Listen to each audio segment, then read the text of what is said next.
पिछली क्लासों में हम लोगों ने राष्ट्रपति से संबंधित जो भी अनुच्छेद हमारे संविधान में वर्णित है उनका हम लोगों ने बारीकी से अध्ययन किया। वहां पर हम लोगों ने एक चीज देखा था कि राष्ट्रपति को जो शक्तियां मिली हुई हैं वो स्वयं से इसका प्रयोग नहीं करता, बल्कि उसके लिए क्या है कि संविधान में अनुच्छेद 74 वर्णित किया गया और संघीय मंत्रिपरिषद अर्थात केंद्रीय मंत्रिमंडल की व्यवस्था की गई। आज की क्लास में हम लोग इसी से संबंधित जो भी बेसिक चीजें हैं उसको देखने का प्रयास करेंगे कि union council of the ministry है क्या, कहां से पेपर में प्रश्न निकल के आते हैं। वहां पर हम लोगों ने देखा था, पिछली क्लास चल रही थी तो उसमें हम लोगों ने देखा था राष्ट्रपति से संबंधित जो क्लास थी, हमने देखा था कि जो हमारे यहाँ जो है भारत में जो है संघीय कार्यपालिका दो भागों में बटी हुई है। एक नाम मात्र का शासक है, जो शासन सत्ता चलाने वाला, जिसके नाम से शासन सत्ता चलती है, नाम मात्र का शासक है, उसका प्रमुख कौन है? राष्ट्रपति है। और एक कार्यपालिका शक्तियों का वास्तविक स्वामी है, जिसका प्रमुख प्रधानमंत्री होता है। इस प्रकार से हमारे यहाँ दो कार्यपालिका शक्तियां कार्य करती हैं। इसको हम लोगों ने पिछली क्लासों में ही देख लिया था। और आपको मालूम है, हमने पिछली क्लास में ही आपको बताया था कि दुनिया में लोकतंत्र के दो मॉडल चर्चित हैं, एक अध्यक्षात्मक शासन प्रणाली और एक संसदीय शासन प्रणाली। अध्यक्षात्मक शासन प्रणाली में हमने आपको उदाहरण दिया था अमेरिका का। अमेरिका में क्या होता है? अध्यक्षात्मक शासन प्रणाली में क्या होता है? जैसे अमेरिका में क्या होता है, वहां पर क्या होता है कि एक ही व्यक्ति सब कुछ है, राष्ट्र प्रमुख भी है, शासन सत्ता भी चलाता है और उसी के नाम से शासन सत्ता भी चलती है। जबकि भारत में क्या है कि ब्रिटेन की तरह संसदीय शासन प्रणाली हम लोगों ने अपनाया है। ब्रिटेन की तरह संसदीय शासन प्रणाली से तात्पर्य हमारा है कि ब्रिटेन में भी एक व्यक्ति सर्वे सर्वा नहीं है। उसी तरीके से भारत में भी जो संसदीय शासन प्रणाली है उसका एक व्यक्ति सर्वे सर्वा नहीं है।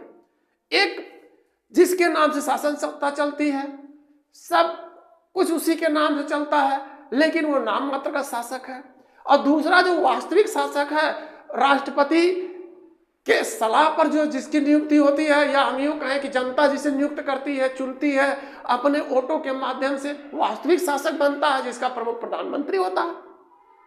हमारे यहाँ भारत में जो है कार्यपालिका शक्तियां दो भागों में विभाजित है, अर्थात एक ही व्यक्ति सर्वे सर्वा नहीं है। हालांकि प्रारंभ में जो हमारा मूल संविधान लिखा गया था तो उसमें राष्ट्रपति को इतना कमजोर नहीं बनाया गया था। इतना जो राष्ट्रपति का पद था इतना कमजोर पद नहीं था। बाद में कुछ राजनीतिक परिस्थितियां ऐसी उपजी कि राष्ट्रपति के पद पर जो आसीन व्यक्ति अर्थात राष्ट्रपति का पद है उसके अधिकारों में कटौती की गई। हमने देखा था जब राष्ट्रपति से संबंधित क्लासेस चल रही थी तो हमने देखा था उसमें कि एक अनुच्छेद 53 था। आपको याद आ गया होगा कि अनुच्छेद 53 में क्या था? अनुच्छेद 53 में था संघ की सभी कार्यपालिका शक्तियां राष्ट्रपति में निहित होंगी। क्या कह रहा है ये? कह रहा है संघ की सभी कार्यपालिका शक्तियां,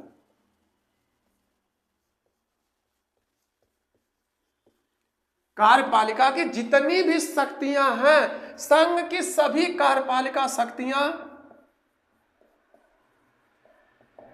राष्ट्रपति में निहित होंगे। अर्थात संघ से संबंधित, संघ मतलब केंद्र, हमने आपको बताया था संघ का मतलब है केंद्र। केंद्र की शासन सत्ता चलाने वाली जो कार्यपालिका है उसकी सभी शक्तियां किसमें निहित होंगी? राष्ट्रपति में निहित होंगी, जिसका प्रयोग, आगे क्या लिखा था?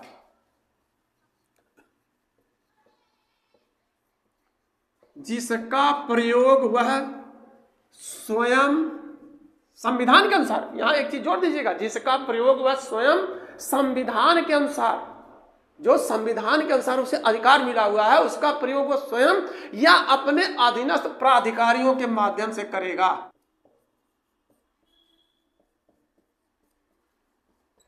क्या कह रहा है कि ये राष्ट्रपति को जितने भी अधिकार मिले हुए संविधान में उसका प्रयोग संविधान के अनुसार वह स्वयं या अपने अधीनस्थ प्राधिकारियों के माध्यम से करेगा।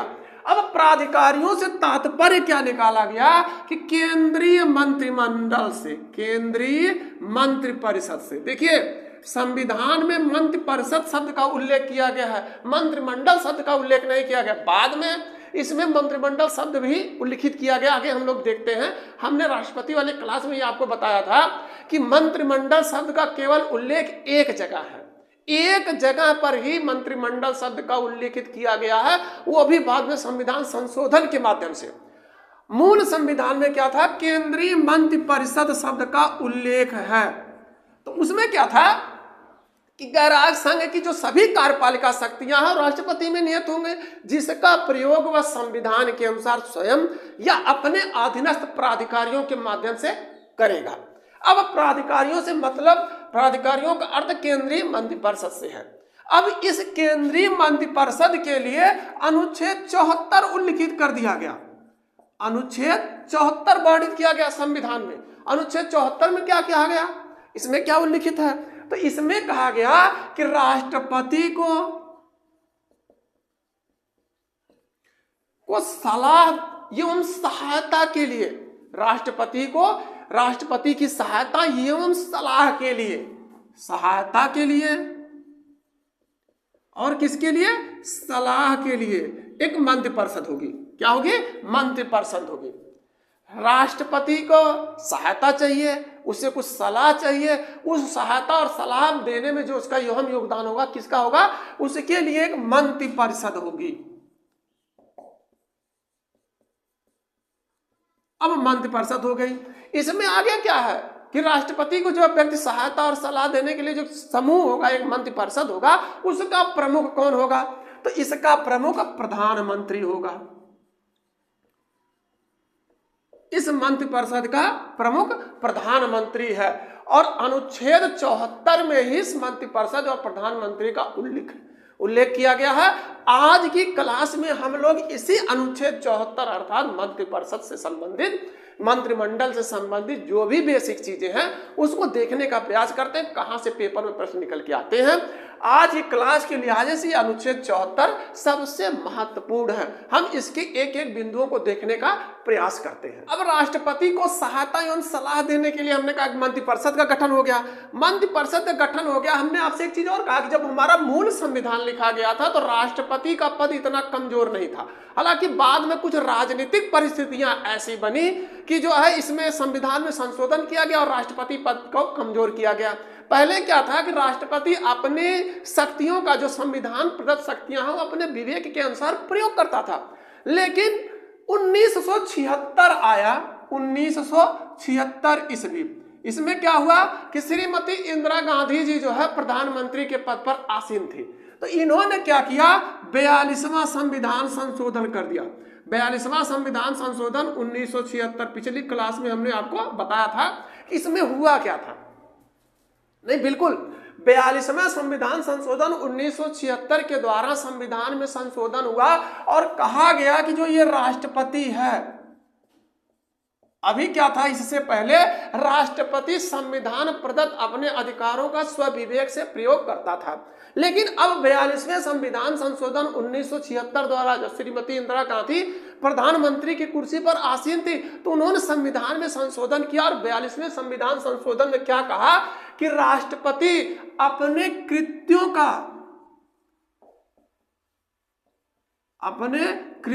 का प्रयोग ऐसी सलाह के अनुसार ही करेगा, सलाह के अनुसार करेगा। देखिए शब्द स्पष्ट उल्लिखित कर दिया गया। अब यह नहीं है कि कर सकता, राष्ट्रपति अपने कृत्यों का प्रयोग ऐसी सलाह के अनुसार ही करेगा। कैसी सलाह के अनुसार, अभी हमने पीछे क्या देखा, अनुच्छेद 74 में क्या था कि राष्ट्रपति की सहायता और सलाह देने के लिए एक मंत्रिपरिषद होगी। अब यहां क्या हुआ कि 42वें संविधान संशोधन 1976 में क्या कहा गया, सहायता और सलाह देने के लिए मंत्रिपरिषद प्रारंभ से बनी है, हमारे मूल संविधान में उल्लिखित है। लेकिन यहां पर संशोधन के बाद क्या कहा गया कि राष्ट्रपति अपने कृत्यों का प्रयोग ऐसी सलाह के अनुसार ही करेगा जैसे मंत्रिपरिषद सलाह देगी। यह नहीं है कि कर सकता है, यह शब्द नहीं कहा गया कि राष्ट्रपति कर सकता है, बल्कि क्या कहा गया कि करेगा। अर्थात राष्ट्रपति पद को जो है ये इसको अधिकारों को कमजोर कर दिया गया। हालांकि बाद में एक संविधान संशोधन हुआ, 44वां संविधान संशोधन, उसमें थोड़े बहुत राहत दी गई। प्रारंभ से जो मिलने वाले अधिकार थे उसमें फिर भी कटौती थी, क्योंकि एक बार जो सत्ता का भोग कर लेता है वो दूसरे को अधिकार देना नहीं चाहता।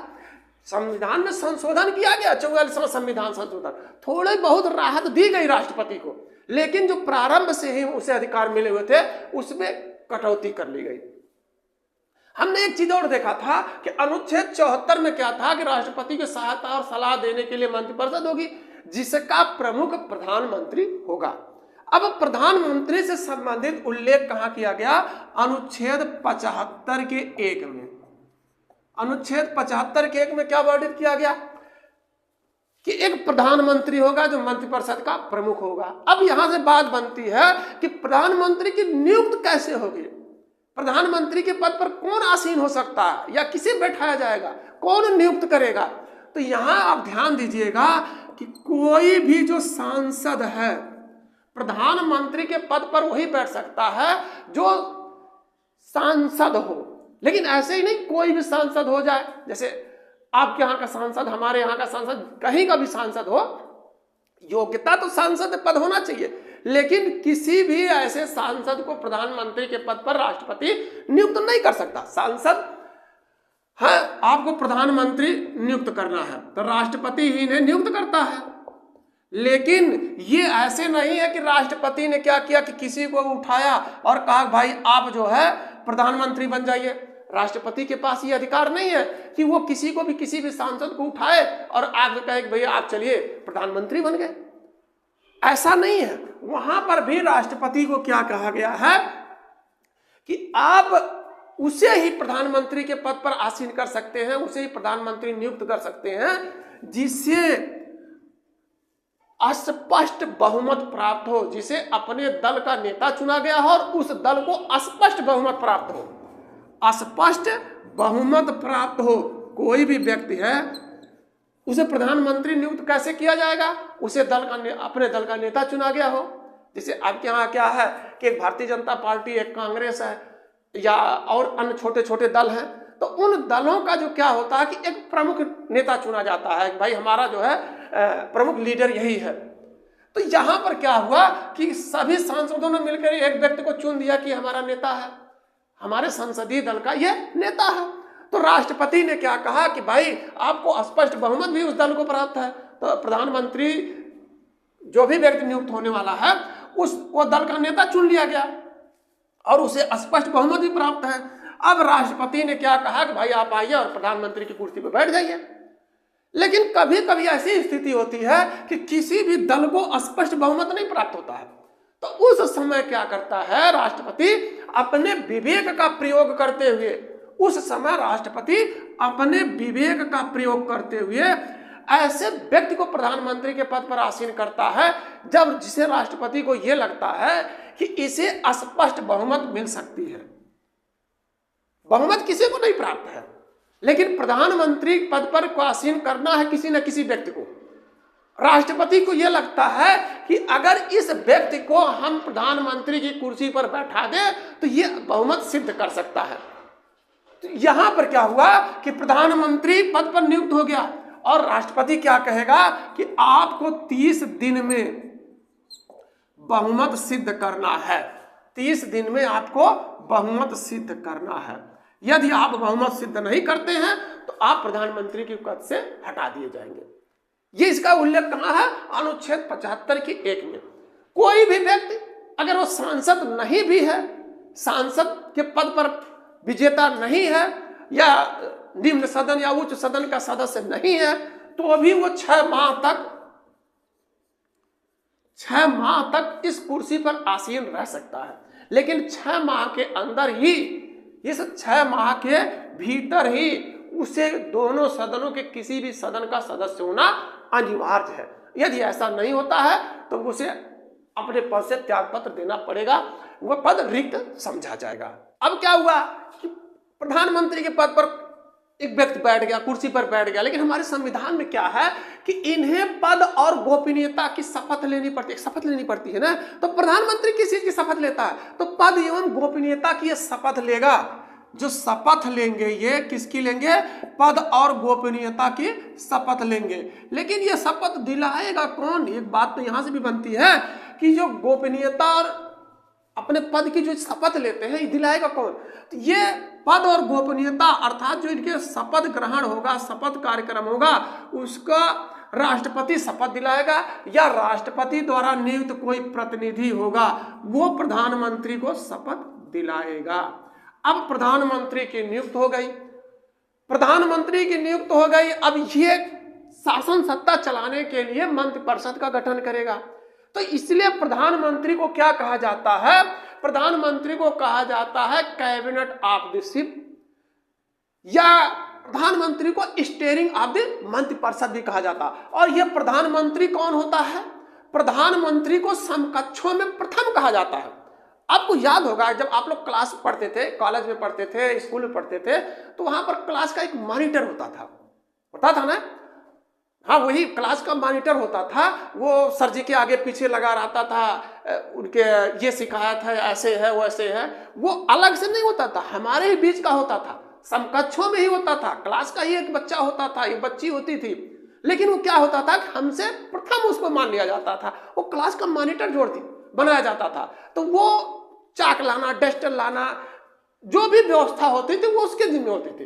तो वही क्या है कि ये प्रधानमंत्री के पद पर जो भी व्यक्ति आसीन हो गया वो समकक्ष है। तो सांसद, सभी लोग सांसद ही हैं, लेकिन उन समकक्षों में से प्रथम घोषित कर दिया गया कि भाई आपके ही नाम से शासन सत्ता चलेगी, आपके ही देखरेख में हम लोग कार्य करेंगे, देश नित नई ऊंचाइयों को आपके ही नेतृत्व में छुएगा।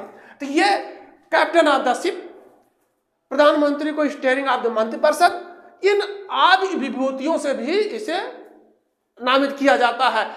कभी कभी पेपर में प्रश्न पूछता है कि किस पद को कैबिनेट ऑफ द शिप या स्टीयरिंग ऑफ द मंत्रिपरिषद कहा जाता है? तो प्रधानमंत्री का पद है, उसे कहा जाता है कि स्टीयरिंग ऑफ द मंत्रिपरिषद या कैबिनेट ऑफ द शिप।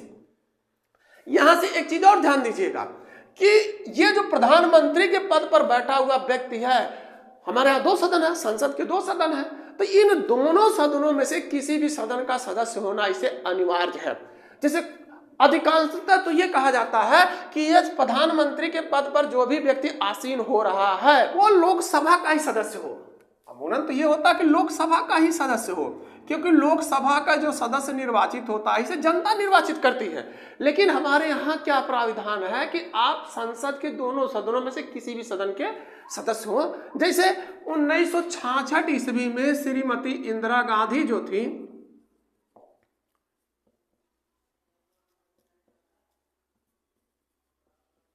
ये राज्यसभा के सदस्य थे, या 1996 ईस्वी में श्री HD देवगौड़ा जी जो थे ये राज्यसभा के सदस्य थे, या हम यूं कहें कि 2004 में जो श्री मनमोहन सिंह जी थे ये भी राज्यसभा के सदस्य थे। श्रीमती इंदिरा गांधी 1966 ईस्वी में राज्यसभा से प्रधानमंत्री पद पर आसीन हुई। 1996 ईस्वी में श्री HD देवगौड़ा जी जो है राज्यसभा के सदस्य थे, वो प्रधानमंत्री के कुर्सी पर आसीन होते हैं। 2004 में श्री मनमोहन सिंह जी जो है राज्यसभा के सदस्य थे और प्रधानमंत्री के पद पर कुर्सी पर आसीन होते हैं। तो हमारे यहाँ क्या है कि संसद के दोनों सदनों में से किसी भी सदन की आपको सदस्यता अनिवार्य लेनी है। लेकिन हम लोगों ने जहां से इसको अपने संविधान में उपबंधित किया है ब्रिटेन से, तो ब्रिटेन में और भारत में यही अंतर है। अंतर क्या है कि वहां पर जो लोकसभा के समकक्ष है हाउस ऑफ कॉमन्स, जैसे हमारे यहां लोकसभा और राज्यसभा है, उसी तरह वहां से हाउस ऑफ कॉमन्स और हाउस ऑफ लॉर्ड्स उनके यहाँ है। तो अगर आपको प्रधानमंत्री की कुर्सी पर बैठना, प्रधानमंत्री पद पर निर्वाचित होना है, तो आपको हाउस ऑफ कॉमन्स से सदस्यता प्राप्त करना अनिवार्य है। जबकि हमारे यहाँ क्या है कि आप चाहे लोकसभा से सदस्यता ग्रहण कर लीजिए, चाहे राज्यसभा के सदस्य रहिए, आप प्रधानमंत्री कुर्सी बैठ सकते हैं। लेकिन अगर ब्रिटेन में आपको प्रधानमंत्री के पद पर आसीन होना है, प्रधानमंत्री की कुर्सी पर बैठना, तो आपको हाउस ऑफ कॉमन्स से सदस्यता प्राप्त करना अनिवार्य होगा। अब ये प्रधानमंत्री के पद पर आसीन हो गए, इन्होंने अपने मंत्रिपरिषद का गठन करना शुरू कर दिया। और मंत्रिपरिषद में कौन आएंगे? तो मंत्रिपरिषद में वही व्यक्ति आएंगे जो सांसद होंगे। कौन आएगा? मंत्रिपरिषद अर्थात मंत्री कौन बनाए जाएंगे? जो सांसद होंगे, चाहे वो लोकसभा के हो और चाहे वो राज्यसभा के हो। अब सभी व्यक्तियों को तो संविधान के तहत जो है मंत्री बनने का हक है, प्रावधान है, भाई कोई भी सांसद हो मंत्री बन सकता है। लेकिन आप देखिए कि हमारे लोकसभा में इतने सदस्य हैं 545 और राज्यसभा में भारी भरकम सदस्य हैं, तो अब सभी को मंत्री तो बनाया नहीं जा सकता। अगर सभी को हम मंत्री बना देंगे तो देश के ऊपर एक बोझ बढ़ेगा, आर्थिक बोझ बढ़ेगा। अब चाहत तो सभी की है भाई, सबको यही चाह होती है कि हम सांसद और हमको मंत्री बना दिया जाए। अब सभी को मंत्री बनाया नहीं जा सकता, तो मजबूरी क्या थी कि अब इतने भारी भरकम सदस्य जो सांसद हैं उन्हें अगर मंत्री बना दिया जाएगा तो आर्थिक स्थिति का हवाला है कि भाई आर्थिक स्थिति जो है हमारी कमजोर हो जाएगी। तो अब इसको बाउंडेशन में कैसे बांधा जाए, दायरे में कैसे बांधा जाए कि नहीं नहीं इतने ही लोगों को मंत्री बनाया जाएगा। तो इसके लिए क्या किया गया, 91वें संविधान संशोधन किया गया। 91वां संविधान संशोधन कब किया गया, 2003 में। और इसमें कहा गया कि सभी सांसदों के 15%, अर्थात देखिए ये निकाला जाता है लोकसभा वाले से। कहा गया कि 91वें संविधान संशोधन 2003 में क्या कहा गया कि अनुच्छेद 75 जो है मंत्रिपरिषद वाला, अनुच्छेद 75 में संशोधन कर दिया गया। और इस अनुच्छेद 75 में क्या जोड़ा गया, अनुच्छेद 75 का उपखंड 1 का जोड़ दिया गया। और इस 91वें संविधान संशोधन 2003 के द्वारा जो अनुच्छेद 75 में संशोधन किया गया, अनुच्छेद 75 में क्या है, उपखंड 1 का जोड़ा गया और कहा गया कि कुल सांसदों के 15% ही मंत्री बनाए जा सकते हैं। और इसमें भी प्रधानमंत्री सहित, प्रधानमंत्री को लेके ये नहीं कि प्रधानमंत्री को अलग से जो है इसमें जगह दी जाएगी, सभी सांसदों के 15% लोग ही जो है मंत्री बन सकते हैं। ये लगभग बनता है 82 लोग मंत्री बनाए जा सकते हैं, 15% प्रधानमंत्री सहित। और इस प्रकार से अगर हम आंकड़ा निकालें तो लोग 82 जो है सदस्य मंत्री पद पर निर्वाचित किए जा सकते हैं, मंत्रियों पर के पद पर नियुक्त किया जा सकता है इनको 82 लोगों को।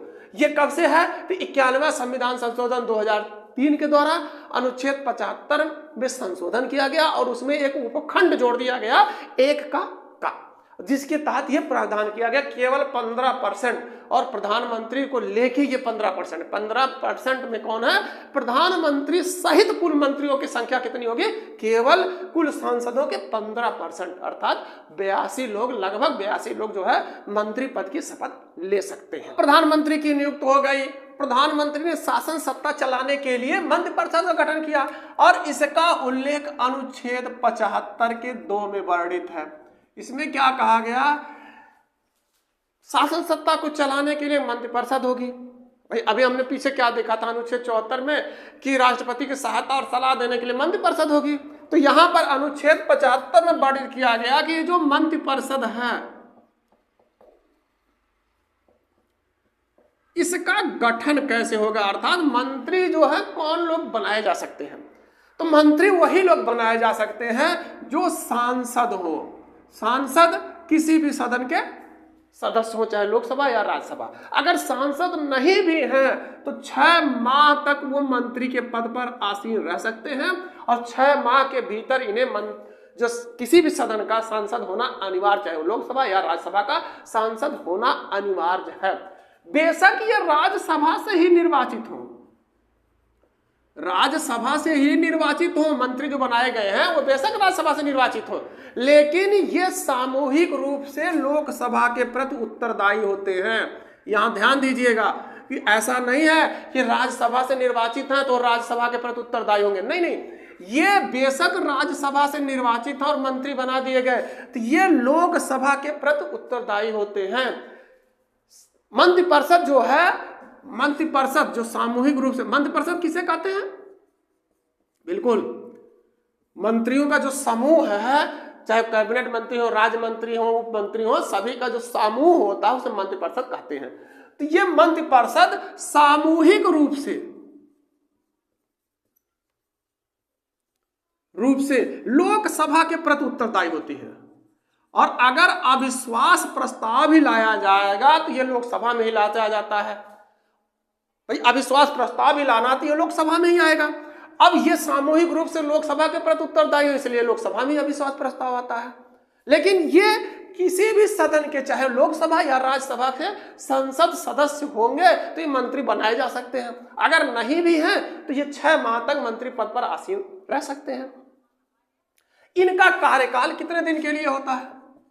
चाहे वो प्रधानमंत्री हो या मंत्री हो, कार्यकाल कितने दिन तक होता है? तो ये 5 वर्ष तक होता है। लेकिन होता कार्यकाल कितने दिन के लिए है? तो 5 वर्ष के लिए होता है। लेकिन इन्हें अगर, चाहे वो प्रधानमंत्री हो या मंत्री, अगर ये बहुमत खो देते हैं, अगर ये बहुमत खो देते हैं, अर्थात मंत्रिपरिषद जो है बहुमत खो देती है, तो उसी दिन इनका जो है कार्यकाल समाप्त हो जाएगा। अर्थात कार्यकाल के लिए हम जो भी कह सकते हैं कि अनिश्चित है।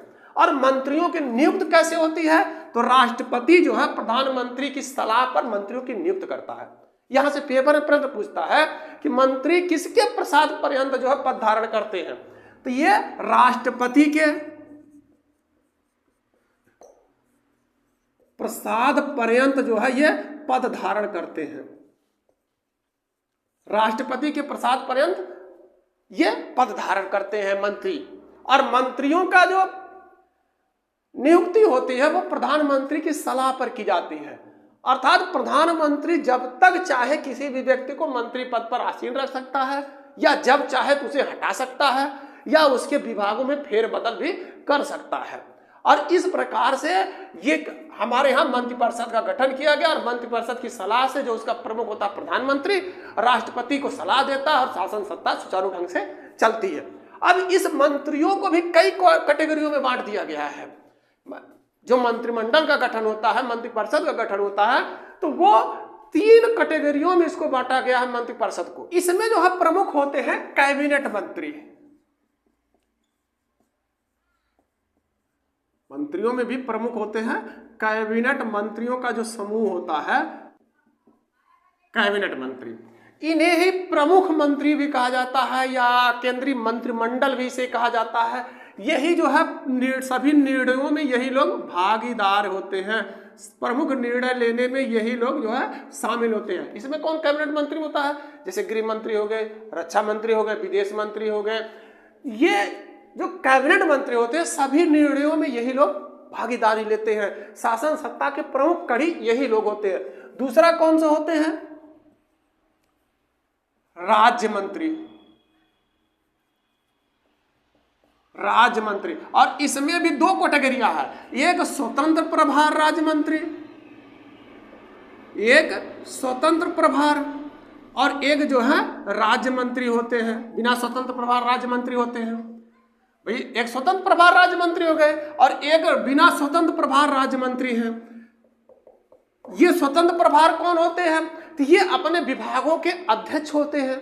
जो स्वतंत्र प्रभार जिनको मिलता है वो अपने विभागों के अध्यक्ष होते हैं। और राज्य मंत्री क्या होते हैं कि सभी कैबिनेट मंत्रियों के सहायतार्थ के लिए जो है इनका पद सृजित किया गया है, इन्हें पद दिया गया है। और तीसरा कौन सा होते हैं?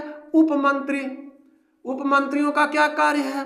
तो कैबिनेट मंत्री और स्वतंत्र प्रभार मंत्रियों के सहयोगी जो होते हैं वो उप मंत्री के पद पर आसीन होते हैं। उप मंत्री के पद पर बैठा हुआ व्यक्ति जो है ये कैबिनेट मंत्री और स्वतंत्र प्रभार जो राज्य मंत्री हैं उनके सहायक होते हैं। अब मंत्रियों का निर्माण हो गया, कैबिनेट मंत्री हो गए, राज्य मंत्री हो गए और उप मंत्री हो गए। अब इस प्रकार से शासन सत्ता चलना शुरू हो गई। अब इन्हें कैबिनेट मंत्री, राज्य मंत्री और स्वतंत्र प्रभार इनको ही मिला के जो है केंद्रीय मंत्रिपरिषद, केंद्र के मंत्री हैं। अब इन्हीं के निर्माण से जो है केंद्रीय मंत्रिपरिषद अर्थात मंत्रिपरिषद का निर्माण होता है। किसका? मंत्रिपरिषद का निर्माण हो गया। हमारे संविधान में जो है कहीं भी केंद्रीय मंत्रिमंडल शब्द का उल्लेख नहीं है, केवल एक जगह छोड़ दिया जाए। कहां? हमने आपको बताया था जब हम लोग राष्ट्रपति से संबंधित क्लास चल रही थी तो हमने आपको बताया था ना अनुच्छेद 352 क्या है भाई इसमें? बिल्कुल अनुच्छेद 352 में क्या था? राष्ट्रीय आपातकाल है। सही बात है, राष्ट्रीय आपातकाल। इसकी घोषणा कैसे होती थी? बिल्कुल, राष्ट्रीय आपातकाल की घोषणा तभी हो सकती है जब केंद्रीय मंत्रिमंडल, क्या कर रहा है? केंद्रीय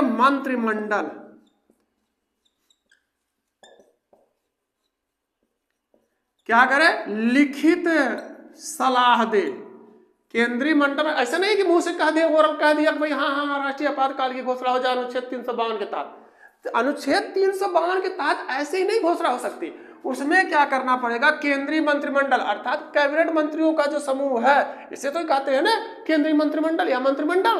तो इसने क्या किया, लिखित सलाह दिया राष्ट्रपति को कि आप अनुच्छेद 352 का प्रयोग करिए, राष्ट्रीय आपातकाल की घोषणा करिए। और हमने आपसे क्या कहा कि हमारे जो मूल संविधान था, जो पहले से हमारा संविधान चला आ रहा था, तो उसमें केंद्रीय मंत्रिमंडल शब्द का उल्लेख ही नहीं है। अब हमने यहां कहा कि जो है अगर राष्ट्रीय आपातकाल की घोषणा करना है तो केंद्रीय मंत्रिमंडल की लिखित सलाह हो, और मंत्रिपरिषद शब्द उल्लिखित है संविधान में, और हम यहाँ क्या करें, केंद्रीय मंत्रिमंडल लिखित सलाह दे। तो इसके लिए जो प्राविधान किया गया मूल संविधान में नहीं था। मूल संविधान में क्या था, मंत्रिपरिषद थी। लेकिन यहाँ पर क्या किया गया, 44वां संविधान संशोधन जब हुआ, कब हुआ, 1978 ईस्वी में, तो वहां पर संशोधन करके इस केंद्रीय मंत्रिमंडल शब्द का उल्लेख किया गया, केंद्रीय मंत्रिमंडल शब्द को जोड़ा गया कि केंद्रीय मंत्रिमंडल की लिखित सलाह पर ही अनुच्छेद 352 का प्रयोग किया जा सकता है। और यहां से एक चीज और ध्यान दीजिएगा, ये जो मंत्री हैं, ये इनका कोई भी कार्य इनका व्यक्तिगत कार्य नहीं होगा, बल्कि इनके सामूहिक जिम्मेदारी, सामूहिक कार्य होता है। हमने आपको क्या बताया कि ये सामूहिक रूप से लोकसभा के प्रति उत्तरदायी होते हैं। आप देखते नहीं कि कोई भी मंत्री अगर कुछ भी निर्णय लेता है तो लोग कहते नहीं है या कहा नहीं जाता कि फला सरकार ने ये निर्णय लिया है, सरकार ऐसे निर्णय ले रही। निर्णय कौन ले रहा है, अपने विभागों का जो प्रमुख होता है मंत्री लेते हैं। लेकिन ये किसी व्यक्ति विशेष का नहीं कि फला व्यक्ति ने ये निर्णय लिया, नहीं नहीं, सरकार ने ये निर्णय लिया है कि ये कानून लागू होगा या ये कानून हटाया जाएगा या ऐसे शासन सत्ता चलाई जाएगी। तो ये सामूहिक रूप से लोकसभा के प्रति उत्तरदायी होते हैं और अपने कृत्यों का जो ये प्रयोग करते हैं या जो ये भी कार्य करते हैं, ये सामूहिक रूप से इनका उत्तरदायी होता है। आप एक चीज और सुनते होंगे, ये उप प्रधानमंत्री, हाँ भाई उप प्रधानमंत्री, तो ये हमारे संविधान में उप प्रधानमंत्री का कोई प्राविधान नहीं है। ऐसा कुछ भी उल्लिखित नहीं है कि आप उप प्रधानमंत्री की नियुक्त कर सकते हैं या उप प्रधानमंत्री को अलग से नियुक्त किया जाएगा। ये हमारे मूल संविधान में ऐसा, या हमारे संविधान में ऐसा कुछ भी नहीं उल्लिखित है। बाद में जो सत्तारूढ़ दल थे, जैसे सत्तारूढ़ दल में क्या होता है कि 2 व्यक्ति पावरफुल हैं, 3 व्यक्ति पावरफुल हैं, अब सभी को तो प्रधानमंत्री बनाया नहीं जा सकता, तो इसलिए क्या किया जाता है कि उप प्रधानमंत्री का पद सृजित कर दिया जाता है, राज्यों में उप मुख्यमंत्री का पद सृजित कर दिया जाता है। तो यह संविधान में उल्लिखित नहीं है, केवल यह सत्तारूढ़ दल संवैधानिक प्रावधानों से हटकर उप प्रधानमंत्री के पद पर नियुक्त करते हैं। उप प्रधानमंत्री के पद पर जो व्यक्ति नियुक्त होता है या अन्य मंत्री जो नियुक्त हुए हैं, इनमें कोई अंतर नहीं है, लेकिन ये थोड़ा सा इन्हें जो है वरीयता, अपने दिमाग से हम कह सकते हैं कि इनको वरीयता दे दी गई। अंतर कोई भी नहीं है, ये मंत्रियों के समकक्ष ही हैं, मंत्रियों में जो बराबर इनका हैसियत है, लेकिन उप प्रधानमंत्री के पद पर या उप मुख्यमंत्री के पद पर बैठने वाला व्यक्ति थोड़ा सा ये श्रेष्ठता क्रम में जोड़ा जाता है, पद में नहीं, पावर में नहीं, लेकिन वैसे ही क्रम में ये देखा जाता है कि ये फला व्यक्ति उप प्रधानमंत्री पद पर है, अर्थात अपने दल में इसकी पकड़ अच्छी है या इसको सपोर्ट करने वाले लोग अच्छे हैं।